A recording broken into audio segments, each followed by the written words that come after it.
The Halli Casser-Jayne Show airs Wednesdays, 3 p.m. Eastern. The podcast's always available online at HalliCasser-Jayne.com. Hallo, hier ist Jürgen Klopp. Hier in Liverpool ist eigentlich alles super. Wobei ich jetzt von einem Angebot aus Deutschland gehört habe. Ja, da juckt's mir schon in den Fingern.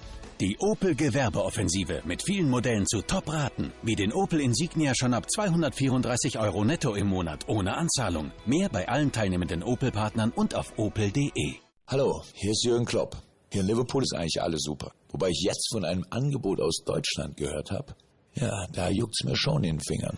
Die Opel-Gewerbeoffensive mit vielen Modellen zu Top-Raten. Wie den Opel Insignia schon ab 234 € netto im Monat ohne Anzahlung. Mehr bei allen teilnehmenden Opel-Partnern und auf opel.de.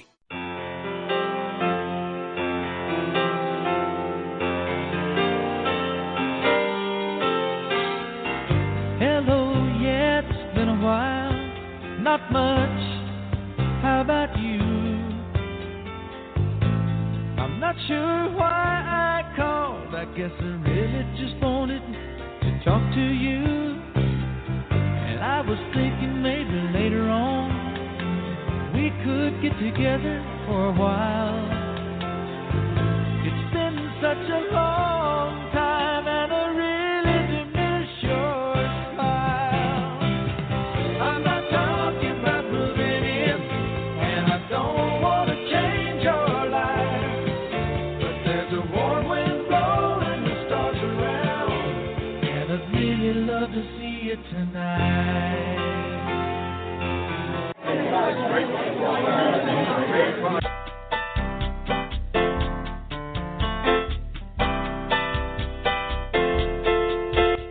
Oh boy, oh boy, oh boy. What a sound. What talent. England Dan and John Ford Coley singing Parker McGee's I Really Want to See You Tonight. Today on the Halli Casser-Jayne Show, the surviving member of that iconic group, Grammy-nominated John Ford Coley. But first, welcome to the Halli Casser-Jayne Show. I am your host, Halli Casser-Jayne. The Halli Casser-Jayne Show is brought to you by Audible.com, a leading provider of spoken audio information and entertainment. Get a free audiobook and 30-day trial today by visiting my website at HalliCasserJayne.com and clicking on the Audible.com icon for your free book. Hey, what's more fun than a free book? And while you're there, explore our ads and support the show with a click on the links. We want to welcome our new partner, our favorite store, the finest in offering gourmet foods, Dean and DeLuca.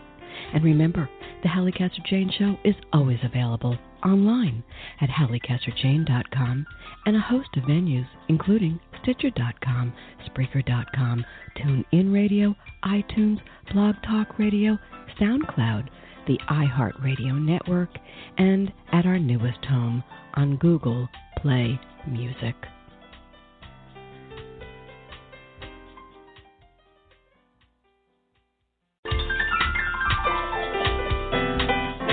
The music of our lives. We hear that phrase a lot.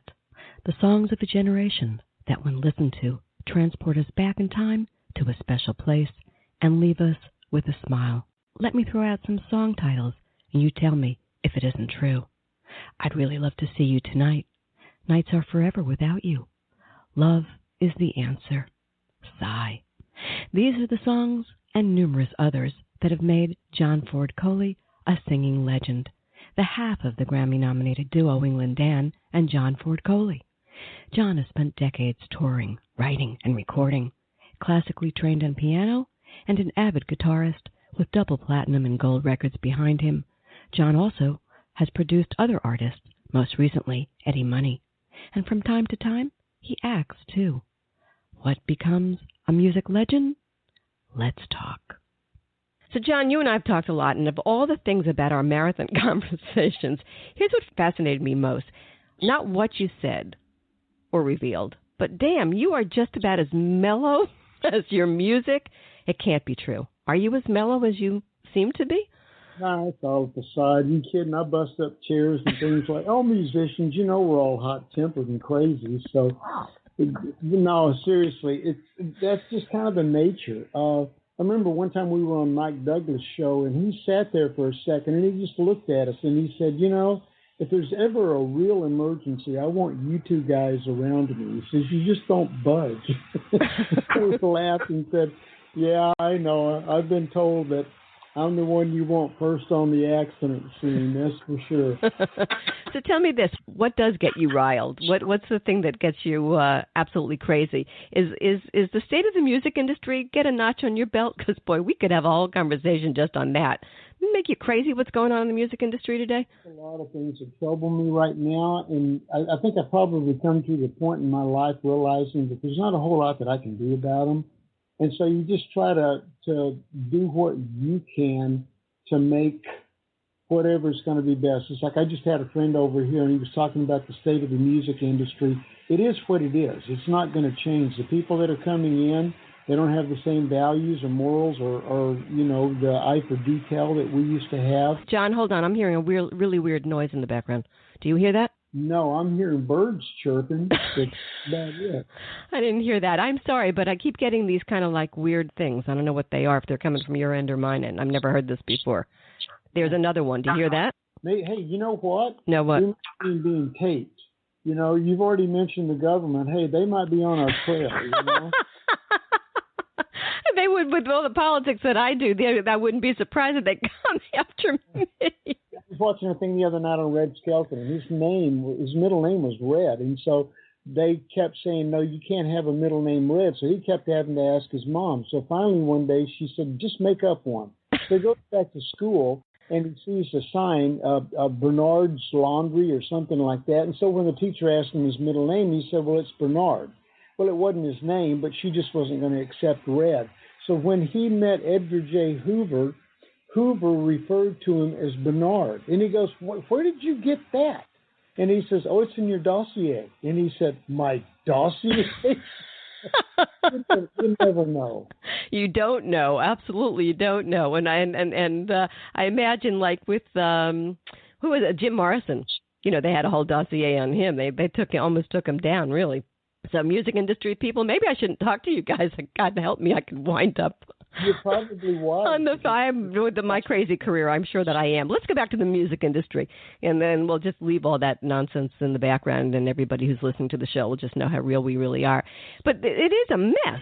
It's just an absolute mess what's coming out of that industry. So somebody like an old diehard like you, somebody with your talent, somebody who's been around as long as you have, it really does have to rile you. Well, the thing is that, again, you just recognize that there's change that are coming. I often think, I wonder what Frank Sinatra would have thought of the music that I did, or what he would have thought, of other things. It changes. There's a lot of it that I like. There's a lot of it that I just absolutely scratch my head on. Some of the artists, you get the people that are in it that are coming in, and they don't come in for the same reasons. They come in for the drugs or the girls or the notoriety or things of that nature. And I tell you, the best example I've ever seen, I was in Kuala Lumpur in Malaysia a couple of years ago, and so there was an electronics store, and it had all kinds of TVs and computers. So I'm in there, big screen TV, and there's a guy up on stage.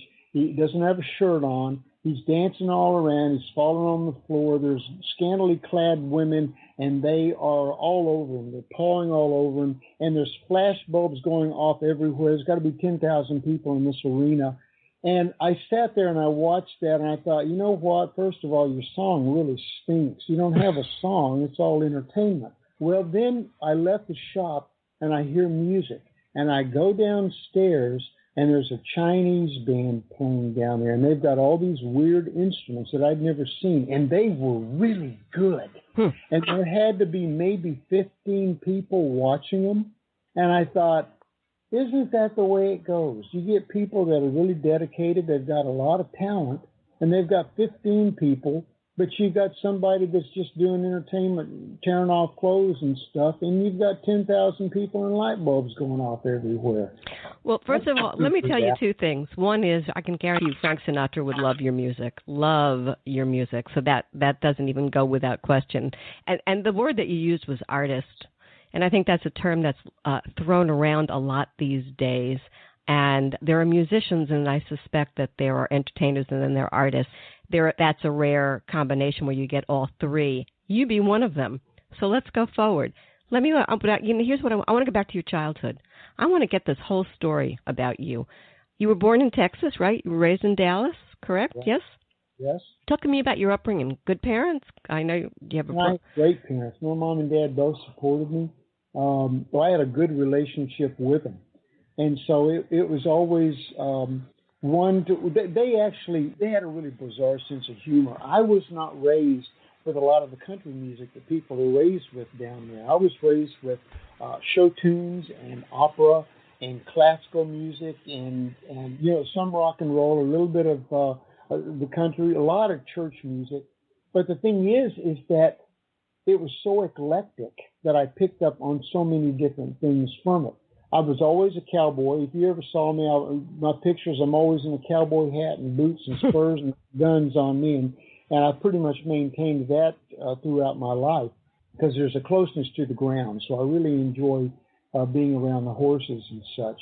But it's like I came from a long line of settlers. I had a great-great-great-grandfather that actually was on his way to the Alamo to reinforce the Alamo. And they made it to Gonzales, Texas, from Mina, Texas, which is Bastrop now.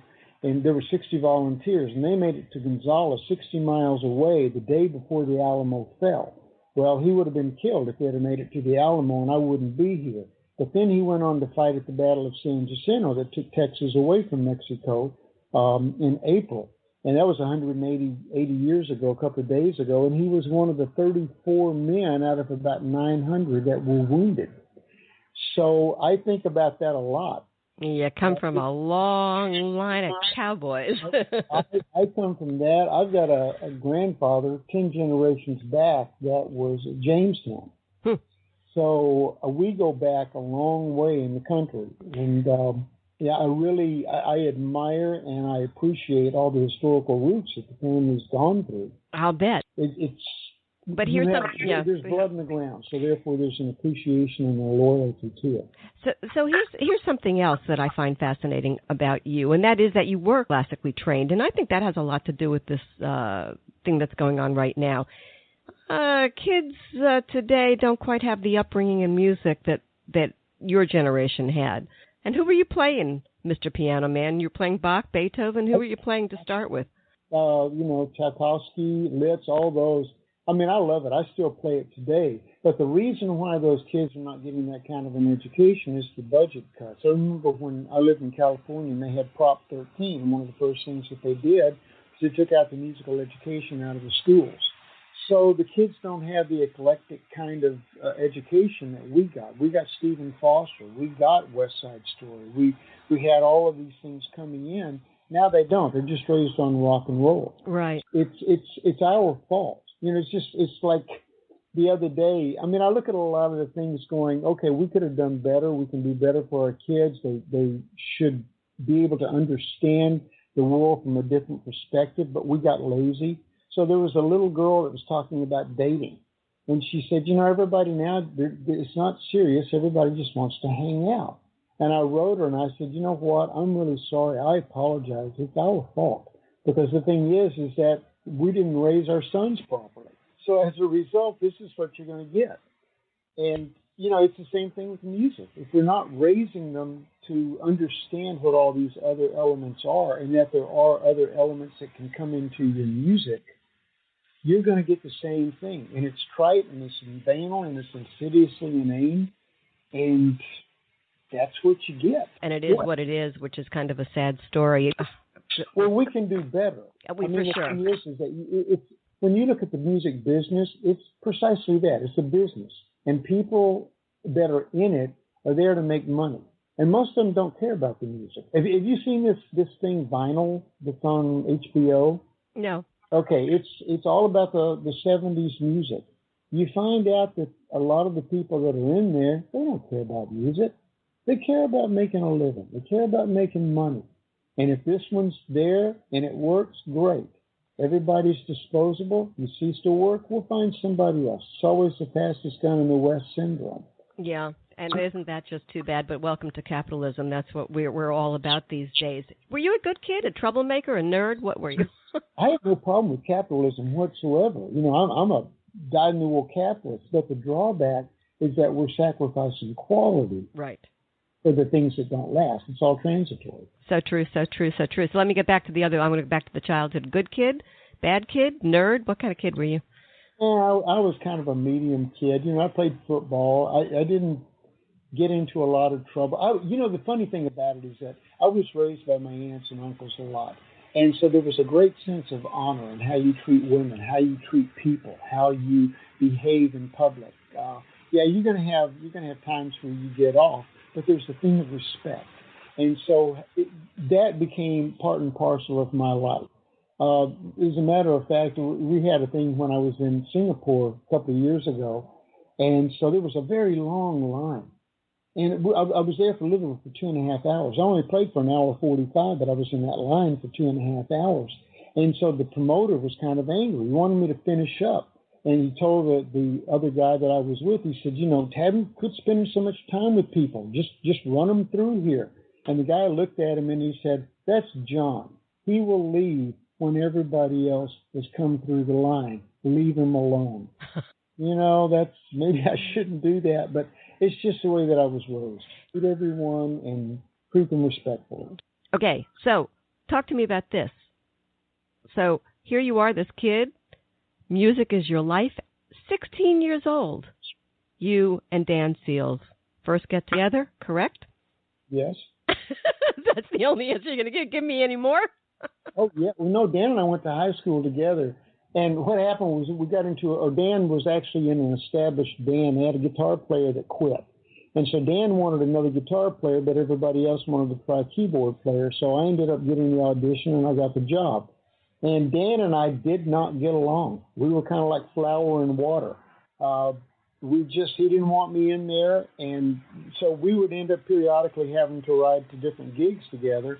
And we found out that we had kind of a natural blend. We'd sing, and do Everly Brothers and things like that. He'd take the lead, I always took the harmony. And we kind of got to be really close friends, and they're almost kind of like brothers. So that's pretty much how that whole system got together. So question here, when you start playing music together, did you know, forget the personality aspect of it, but just playing music together, did you know right away there was something that you guys could do that was just magic? We never intended it to go that far. I think that we were probably just using it because we enjoyed doing it, first of all. Kept me from having to work at the grocery store packing groceries. And, it was an experience. It was an adventure. So we never really planned on becoming, quote, stars. We were just all trying to play music and enjoy ourselves. We were making $5 a night. Then we'd go blow that on pizza. So it wasn't something that was very lucrative for us in that sense. It was a lot of fun. And it just kind of developed and took on a life of its own. True story. You started touring at 16? Pretty much, yeah. And that band was, because it went through some name changes, so that band was... We started off with the Playboys 5, and it was actually still the same members, but we changed the name to These Few, and then we changed it to the Southwest FOB. We had one drummer that got drafted, and then we had another one that we added, a trumpet player, Randy Bates. And we got records going and things like that, and then Dan and I split from that group, started kind of doing more of an acoustic thing, came to Los Angeles, and things just kind of started pop. So here's my other question, though, about that. So you did have a hit back then. Right, Smell of Incense. 43 on the charts. Right. You were 16? I was 6. At that time, I was about 18. Give me a break. I mean, that is just extraordinary. And early on, you shared the billing with Led Zeppelin. Right? Now, that cracks me up, because if you ask me that, it sounds like a Stairway to Heaven story. Yada, yada, yada, bada, bada, bing. About it is that at that time we were in the band, and so we were following the trend. So we had a very heavy rock influence. We played at one time we started off with the Beach Boys, and then we went to all the songs that were popular on the radio. Then when the psychedelic era came in, the 60s, we jumped into that. Then we jumped into more rock. Dan and I were writing different things. and the band was doing them. So you just progress. I mean, a lot of people think that it's an overnight sensation. It wasn't. There was a lot of hard work and time and energy that went into it. So, I mean, we were constantly learning our craft, and I mean, we were learning rejection. We were learning what to say, what not to say, how to behave on the road. And even when I went on the road with a lot of these people like Brad or Elton John or you know, so many different people, they literally took us under their wing and taught us how to behave on the road, because it's an entirely different system out there. What does that mean, behave on the road? What does that mean? Sorry? What does behave on the road mean? Well, the thing is that when you go into an airport, for example, you know, there's a certain protocol that you go through. You learn how to check into hotels. You learn how to get car rentals. You learn to go from point A to point B. You learn to be on time. That costs us a lot, you know, because, again, you miss an airplane, hey, guess what? You're going to miss the gig. You're going to miss the gig, you're not going to get paid. They're not going to call you back the next time. So, you know, it's behaving. It's how you learn to take care of yourself on the road. Well, I'm going to talk to you about musicianship. Explain to me what happens when you listen to a song you love. What does John hear? What happens to John's brain, to his fingers, to his heart when he plays a song and sings a song? Can you give us a feel for that? I don't think it could possibly be the same thing for you as it would be for me. Well, it's not, and I'm notorious for it. It's like, you know, I used to, when I would go to church and they would have the, quote, worship music, most of the time I'm sitting there, I'm figuring out chords. Everybody else is doing their thing, but in my mind, I'm sitting there going E minor, B minor, A, D minor. You know, I'm doing chords. And I'm listening to the lyrics going, oh, come on. And most of the time I get up and I walk out because I'm bored. Don't tell anybody. Thing one time to where they wouldn't allow me to play in the band. And I thought, you know, why do I not get to play in the band? And so one day I was walking out, and I just went, man, why do I not get to play like this? And in my spirit, I heard, because first of all, you get to play all the time. They don't. And within 15 minutes of playing with those guys, you would be so bored that you'd never want to play with them again, because everything is 2 chords or 3 chords, and there's no adventure in it. So, I mean, when I listen to something, if something's got a lot of chords and it's got a beautiful melody to it, or something that's very attractive, then I listen to that, I zone in on that, I'm changing chords, I'm learning the chords in the song in my head, and then I'm listening to the lyrics, going, well, I wouldn't have said it that way. I would have done it. You know what, that song I don't particularly care for anymore. Or this one just blows me away. You know, it's like the other day. I'm so sad to hear about Prince dying.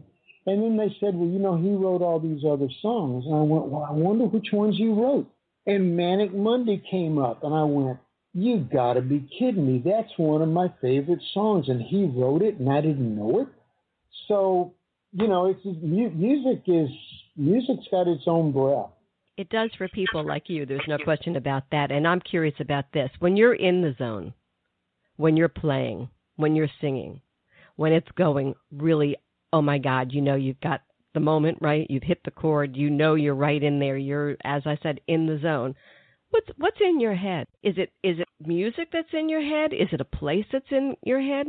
Are you alone? Are you with the band? What's the story? Depends on what the song is. I mean, they bring up all different kinds of moods. I go into my head and I just kind of get internally quiet. I'm not one that jumps around up and down. I mean, it hits me in my solar plexus, and it kind of moves me. It kind of moves me backwards or forwards. It's difficult to explain, but it is an emotional feeling. I mean, I'm Irish, you know, I'm Eurotrash actually, but the thing is that a lot of the Irish comes up in me, and man, I get moved. I cry at card games, you know. So the thing is I get moved on stuff. That's sweet. I don't mind showing you either. I mean, there's been times when I played in Asia, they would know the songs in many cases better than I would. And as a result, they would be singing the song louder than what I was singing. So when you got your song, knowing that it's attracted or other people have been attracted to it enough to the point that they've learned the lyrics and they're singing it back to you, I just step back. They think I'm just letting them sing. No, it's not. I'm so emotionally moved that I can't sing myself without crying or cracking up, in that way. Wow. So I just let them go because it hits me very, very emotionally. I want to go back to you and Dan and your sound. I read somewhere, tell me if this is true or not, that you like the Everly Brothers. That was one of the things that was influencing your sound. Who else? Absolutely. The Everly Brothers. We had a lot of people, the Beach Boys. I've always been attracted to people that sing harmony. So you get the Buffalo Springfield, different groups. But the Everly Brothers were one that had harmonies right on top of one another. It wasn't where you sang the harmony and it was buried. You had the lead singer and then you just had a harmony singer that was singing things that was down below that. These guys were right on top of one another. They were equal. So when Dan and I started out, that was the way that our records were mixed because, again, it was a very prominent sound with those two voices being dominant as opposed to just the one.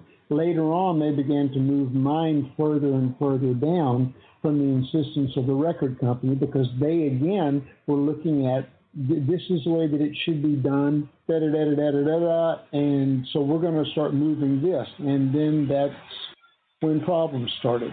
Well, there's always a problem as soon as they get their 2 little cents in. You were listening to the Halli Casser-Jayne Show. My guest today is Grammy-nominated John Ford Coley of the iconic group England Dan and John Ford Coley. We'll be back in a minute. Stay with us. Hallo, hier ist Jürgen Klopp. Hier in Liverpool ist eigentlich alles super. Wobei ich jetzt von einem Angebot aus Deutschland gehört habe. Ja, da juckt's mir schon in den Fingern. Die Opel-Gewerbeoffensive mit vielen Modellen zu Top-Raten, wie den Opel Astra schon ab 139 € netto im Monat, ohne Anzahlung. Mehr bei allen teilnehmenden Opel-Partnern und auf opel.de. Hallo, hier ist Jürgen Klopp. Hier in Liverpool ist eigentlich alles super. Wobei ich jetzt von einem Angebot aus Deutschland gehört habe. Ja, da juckt's mir schon in den Fingern. Die Opel-Gewerbeoffensive mit vielen Modellen zu Top-Raten, wie den Opel Astra schon ab 139 € netto im Monat, ohne Anzahlung. Mehr bei allen teilnehmenden Opel-Partnern und auf opel.de. Hi, this is Halli Casser-Jayne. Are you enjoying the show? I hope so.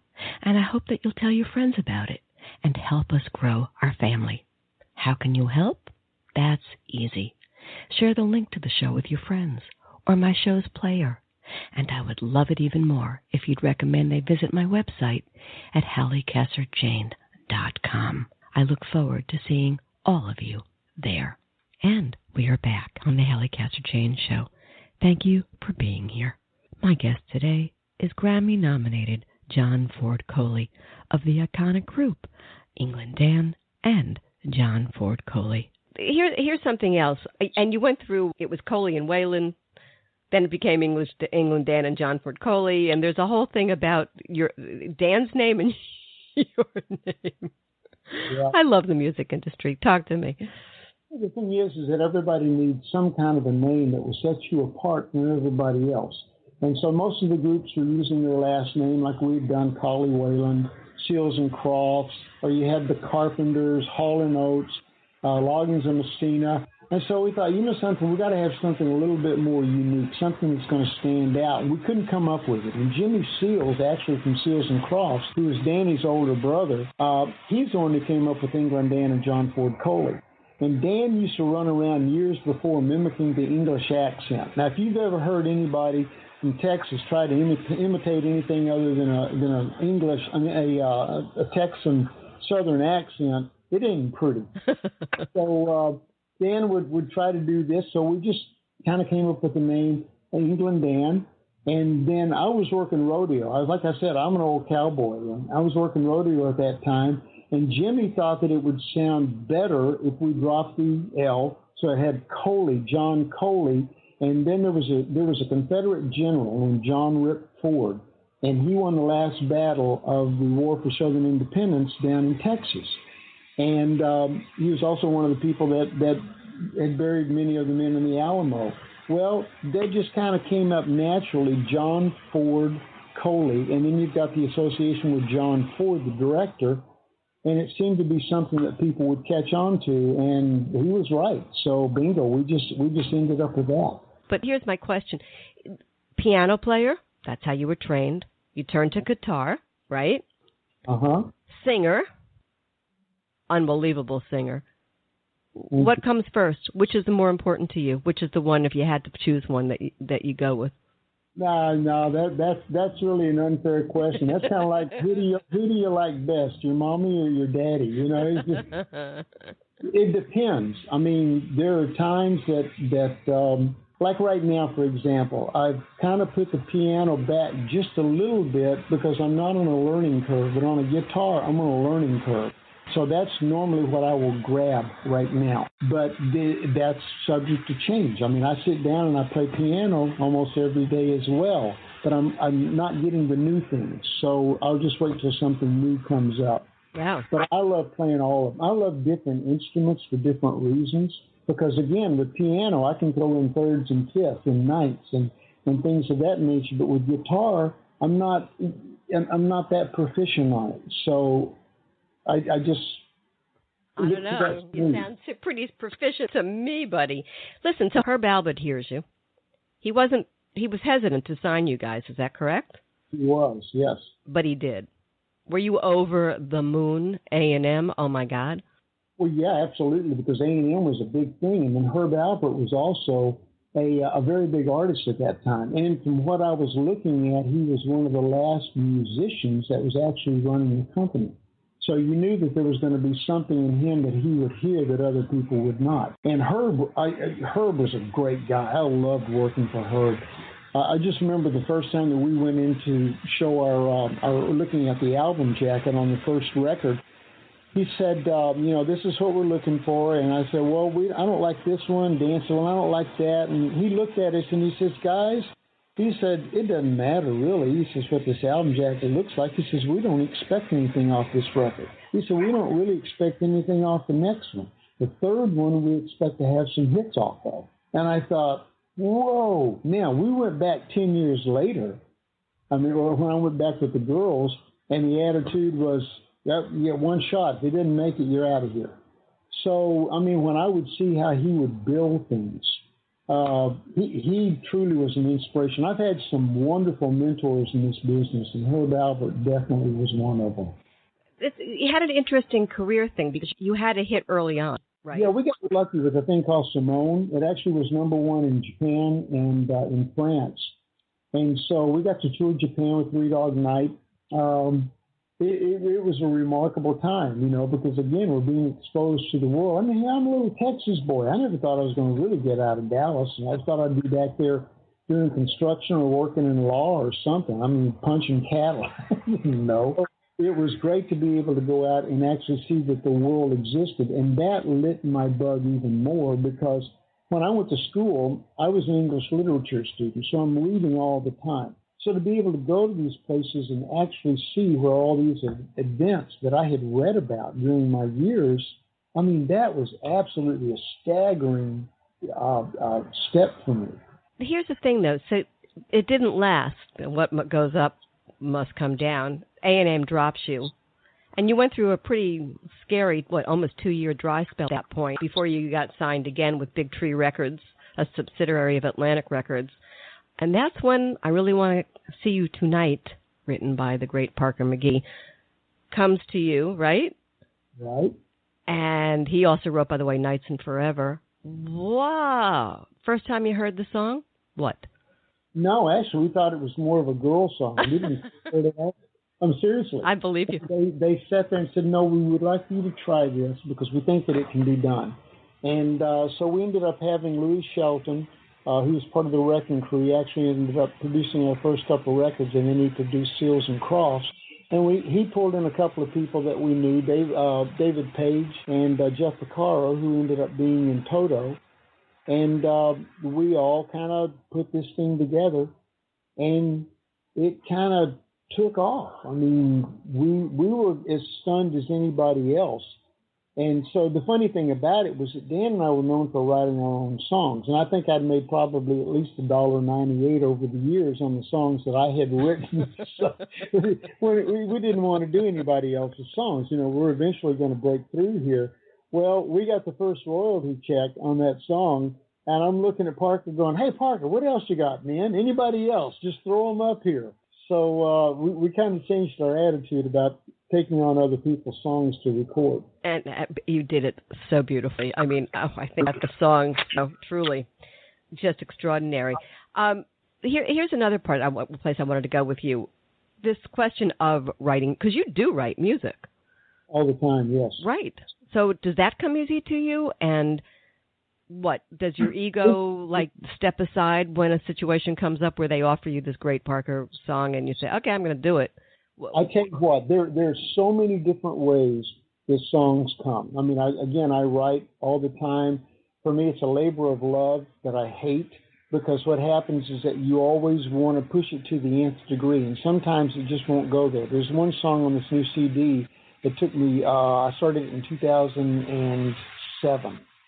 And no, actually, I started I'm sorry, I take that back. It was in 1997 I started this song. It wouldn't come. I tried to write it with other people, wouldn't come. I'd put it away, pull it out, put it away, pull it out. Finally, about a year and a half ago, I just happened to be reading in the Bible, in Deuteronomy, and so I hit the part where it said, I set before you today blessing and cursing, life and death. Choose life. Bingo, I went, that's it. That's life. It vomited itself out. From that point on, literally just came out. There was nothing that I could do to stop it. There are other times that you work really hard trying to get the song down. Sometimes it comes really easy. There's one, the guy's yelling at me on this new CD because there was one called Wild Horses that I wrote. It was the last one that's going on this CD. And he said, how did that come to you? And I said, look, that's not even my style, okay? I can tell you right now, it's got my name on it, but I have no idea who wrote that song. And there are times that divine inspiration takes over, and there's nothing you can do to stop it. And I'm sure I'm not the only one that happens to. Soldier in the Rain is a perfect example of that. You're so lucky. Well, the thing is that you just kind of feel kissed by God on certain things. You know, you recognize you're not that smart, and you're not that clever, and you're not that brilliant, no matter how much you tell yourself you are. There's external circumstances that come in and they take over. And you sometimes just have to step out of the way.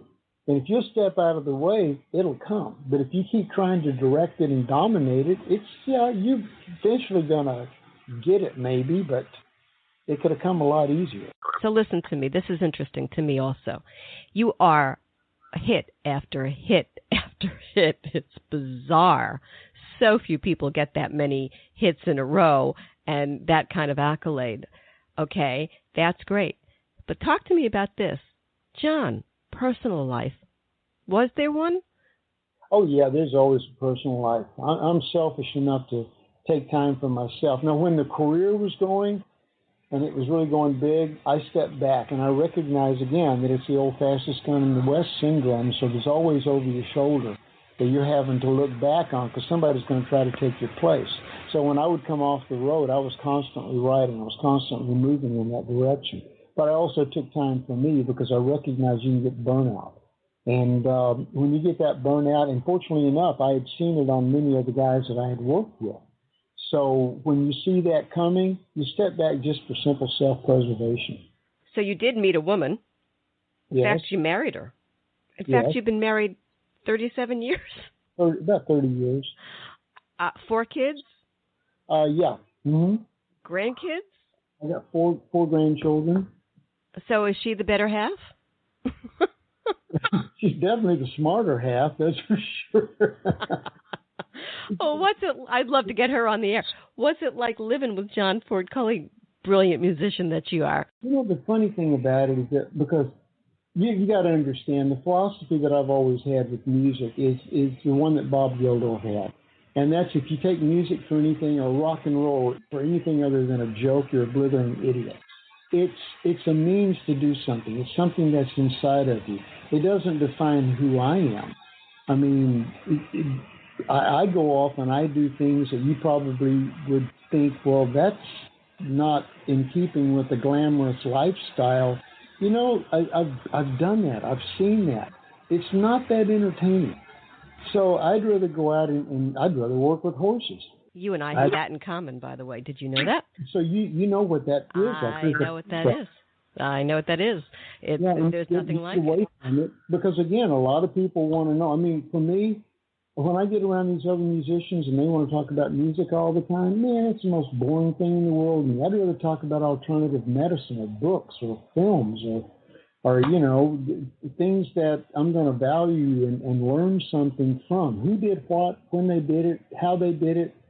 Okay.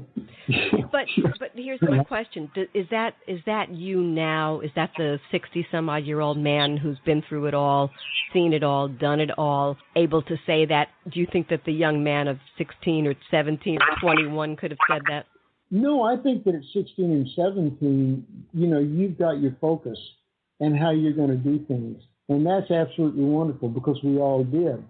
But even at that point, you're going to discover, I mean, I love it when these young kids get out on the road and they've seen the glamour, they see how everybody lives, all the things that go on, what you become. You've got people pawing at you all the time. And you know what? You still go to that hotel room by yourself when you get out there. There's still nothing for you to do 23 hours out of the day except eat and sleep and work on your computer and play your guitar. You go from point A to point B, and you're bored most of the time. I mean, most of the people, it's so funny. They say, when they don't know me, they go, so what do you do? And I go, I'm a baggage handler. I carry bags. And they go, what? You work at a hotel? And I go, pretty much. That's what I do. I mean, I carry bags from point A to point B. I pack and unpack bags most of the time. It's a great life. I love it. I know how to do it. I can function better out on the road than I can function at home. I mean, you know, at least you can get room service at a hotel. But it's, you know, it's just, if you're 16 years old and you think this is all it is, okay, it is. It's got definitely great elements, and I loved it and cherish every experience I had. I've had a hell of a ride. But you know what? Dig a little deeper. You're going to find that there's a lot more out there. When you go into these towns and you're hanging out, you know, and you're hanging out in the bar, hey, you know what? Probably down the street, you're going to find out what Boston Massacre was. Go down there, look at it, see it, put your hands on the stones. You know, to me, that's what turns me on. Fascinating. Here's this, too. You have toured with, worked with some of the most iconic names in the business. Elton John, who you toured England with for a month, Fleetwood Mac, Chicago, Carole King, Brad Loggins and Messina, you mentioned a few, Carly Simon, Steve Miller Band, one of my favorites, Jesse Colin Young, who I represented 1,000 years ago. Talk to you about that off air one day. Best memory. Pick one. Elton John took us to England with him for a month. We actually got Dan Hicks and the Hot Licks had to cancel out because they were on the Johnny Carson show. So they needed somebody to take their place, and they put Dan and I in there. So we played 2 gigs with him. We got along really well with him and all the people. Played one more gig with him down in San Diego, and the next thing we know, we're getting a call from him to tour England with him for a month. So here I am in England for a month, you know, with this whole thing, getting the exposure that we got. I mean, I just so cherish those days of being able to go out with all these people. Bread was another one. The guys in Bread. I mean, how we ended up with them, we played a couple of shows with them, and then one day our manager gets a call from the agent, and he says, what did Dan and John say to David Gates? And she goes, okay, look, it probably wasn't Dan. It was probably John. You know, he's kind of loose cannon here. Guy was at that time. And she said, what happened? And he says, well, David Gates called me this morning and said, do not book us unless you book England and John Ford Coley with us. Wow. And so we toured with these guys for all those years. We're on their greatest hits album.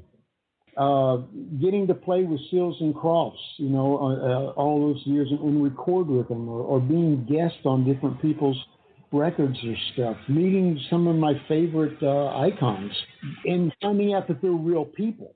Ah, yeah, just like you are. Well, the thing is that, again, I go back to it. It's like anybody that takes this industry for anything other than a joke said, "Believe it or not, it's people. If you're not a nice person, nobody's going to want to work with you. If you're a nice guy, everybody's going to want to work with you. I've got some great memories of some of the best people, but the ones that treated us badly, I remember those too. And I don't. Oh, tell me one. Give me one. One who treated you guys badly. Mickey Mantle. Who? Mickey Mantle just. I didn't hear you. Say it again. Mickey Mantle. Mickey Mantle. I grew up with him in my house. Yeah, well... Go, tell me. Talk to me. Tell me the story. I was doing a thing on Dinah Shore's show, and Billy Crystal was, literally licking Mickey's ear. He was so excited to be with him. And then I sat there and I asked Mickey a question. And he turned around and he looked at me and he went, "Yeah." And he turned back away.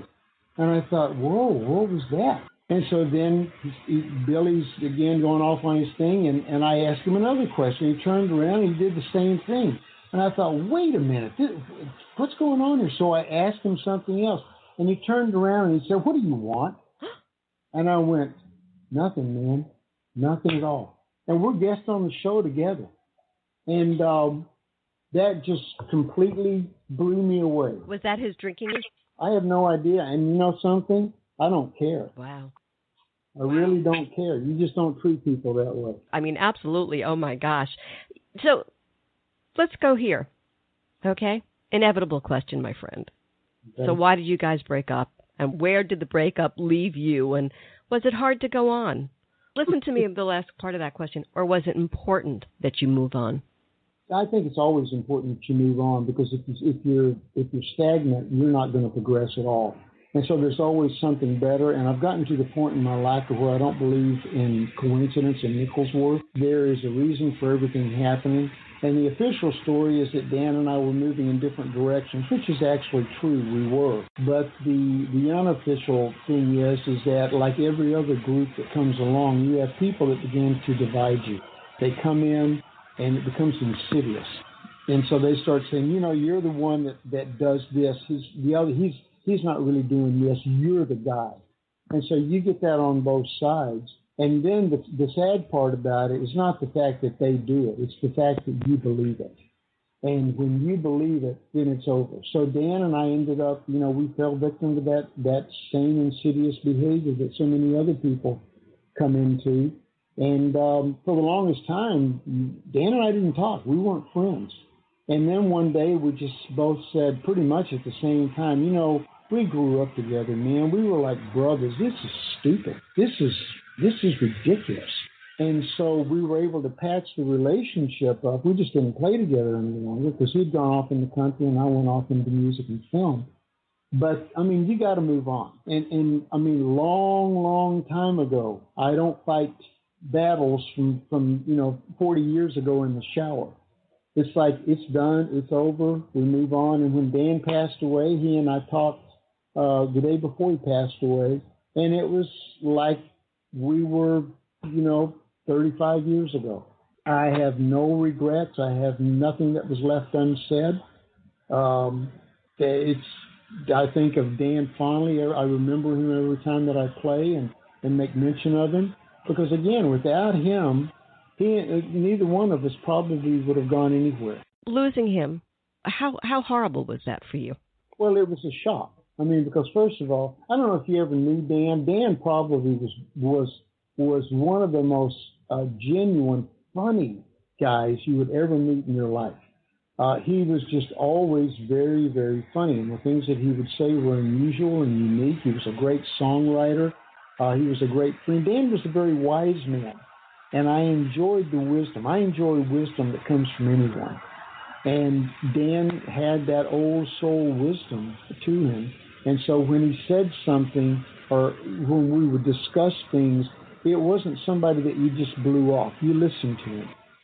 And I really appreciate that. And I was so sad when he left, simply because not only was my friendship affected, although it wasn't the friendship that we had previously, it had a lot of memories attached to it, but the fact that Dan was still very prolific and still out playing and still writing songs and recording, you feel a thievery in that way, that the world has been robbed of somebody bringing more to them that would be to their benefit. Last question. Let's take it here. You and I, as I said, talked off air. We share a lot of things in common. Your spiritual life. I know this has been a huge journey for you, John. You were Baha'i at one point. I think you were raised Southern Baptist. Right. You've gone through the whole song and dance. Talk to me about that. Oh, I love the teachings. I study all the time. I just absolutely love reading the Bible, getting into spiritual conversations, learning and knowing, because there's so many things that we've been taught that are inaccurate. And as a result, it's caused a lot of friction. Well, a good portion of my life seems like it's been to kind of undo a lot of the things that we have been taught that were nowhere close to true. The problem is that nobody wants to hear it. So you just kind of dig deeper all the time and try to grow and learn. When I talk about the Bible, I'm not there to try to prove points, because there are people that will take that book and beat the poop out of you with it, just simply because it's control. I use it for one thing. That's to transform my life. That's it. I'm not interested in winning theological debates or arguments, or how many angels can sit on the head of a noodle and dance. I don't care. It's a matter of, what is it going to do? How is it affecting me? What's it cause me to do to other people? How does it affect my music? How does it affect my everyday living, my children, all of these different things? How do I behave? Because I really, truthfully, I don't care what you preach, teach, or try to attempt to shove down my throat. I'm going to watch how you behave. That's all I need to know as to whether I'm going to be interested in listening to anything that you've got to preach or teach. You did say you had no regrets, but this is one last question. If I had to do over again, I would. Oh man, that's a question that requires some thought. I'd probably, if I had it to do over again, because of being in the religion that we were in, being hooked with seals and crofts, we were kind of inclusive with everyone. What I would do is I would go out and I would work with a whole lot more people on an individual basis, as opposed to just staying stuck in one little atmosphere. Because again, there's so many people that I work with now that I've had so much fun, because again, you're gathering new information. It's like when I was, I'll give you a perfect example. When I was on the road traveling in the band, you've got the people that come in. It's the same people all the time. So as a result, after the first couple of days, the jokes are gone, all the stories are gone that they've been home. There's nothing new to discuss. There's nothing that anybody's bringing in. Now, as an actor, when I was an actor, you had day players. So you had people constantly coming in. They're bringing in new jokes. They're bringing in new stories, new information. Did you hear about this? Da-da-da-da-da. It was such a wonderful time for me, because I thrive on information. I like to know because I like to know. I'm just kind of an epistemologist in that way. I just want to know so that I'm not fooled. And that's pretty much, you can sum that up for me now. That if I had it to do again, I would be gathering in a lot more people, a lot more information, networking a lot more, and just learning different ways, as opposed to being stuck in one particular group. Buddy, you prove one thing. Ready? Love is the answer. Yeah, love is the answer. I've been speaking with John Ford Coley, formerly of England Dan and John Ford Coley. For more information on John, for more about when and where he will be performing, to discover more about his book that chronicles his amazing career, Backstage Pass, and to learn more about his new CD project, Eclectic, visit John's website at johnfordcoley.com. Hallo, hier ist Jürgen Klopp. Hier in Liverpool ist eigentlich alles super. Wobei ich jetzt von einem Angebot aus Deutschland gehört habe. Ja, da juckt's mir schon in den Fingern. Die Opel-Gewerbeoffensive mit vielen Modellen zu Top-Raten, wie den Opel Astra schon ab 139 € netto im Monat, ohne Anzahlung. Mehr bei allen teilnehmenden Opel-Partnern und auf opel.de. Hallo, hier ist Jürgen Klopp. Hier in Liverpool ist eigentlich alles super. Wobei ich jetzt von einem Angebot aus Deutschland gehört habe. Ja, da juckt's mir schon in den Fingern. Die Opel-Gewerbeoffensive mit vielen Modellen zu Top-Raten, wie den Opel Insignia schon ab 234 € netto im Monat, ohne Anzahlung. Mehr bei allen teilnehmenden Opel-Partnern und auf opel.de. Hallo, hier ist Jürgen Klopp. Hier in Liverpool ist eigentlich alles super. Wobei ich jetzt von einem Angebot aus Deutschland gehört habe. Ja, da juckt's mir schon in den Fingern. Die Opel-Gewerbeoffensive mit vielen Modellen zu Top-Raten, wie den Opel Insignia schon ab 234 € netto im Monat, ohne Anzahlung. Mehr bei allen teilnehmenden Opel-Partnern und auf opel.de. Thanks so much for tuning in to the Halli Casser-Jayne Show, a production of Resec LLC. Associate producer, Suzanne Probst. Music by Tony Rosales Jazz. Visit HalliCasserJayne.com.